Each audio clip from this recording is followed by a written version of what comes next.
మన ఆత్మీయతను కాపాడుకోవాల్సిన బాధ్యత మన మీద ఉంది అనే విషయాన్ని మనం గ్రహించం. కానీ ఎదుటివాడు తప్పు చేసి ఎదుటివాడు లాక్కెళ్ళాడు, ఎదుటివాడు లోకంలోకి తీసుకువెళ్ళాడు, అక్కడికి రమ్మంటే వెళ్ళాను, వాళ్ళు తప్పు చేశారు, వాళ్ళు బలవంతం చేస్తే వెళ్ళాను కాబట్టి నేను తప్పు, నన్ను ఒప్పుకోట్లా, వాళ్ళ మీద మోపే ప్రయత్నం చేస్తూ ఉన్నాం.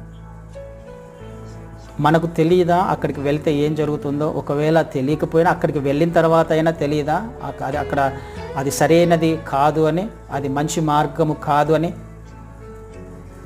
అది ఆకర్షణీయంగా కనిపిస్తుంది వెళ్ళిన తర్వాత, తనతో పాటు వెళ్ళిన తర్వాత. పండు తినేటప్పుడైనా అవ్వకు తెలియలేదు, ఆదాముకు తెలియలేదు. ఆదామైనా పండు తినేటప్పుడైనా గ్రహించాలి, గ్రహించలేకపోయాడు. మనకు తెలియదా తప్పు చేస్తున్నప్పుడు ఇది తప్పని? వెంటనే అక్కడి నుంచి పారిపోయి రావాలి. తప్పు జరుగుతున్న చోట, ఎవరైనా మనల్ని ప్రేరేపిస్తున్న చోట అక్కడ మనం నిలవకూడదు, మనం ఉండకూడదు. ఎన్నో రెఫరెన్స్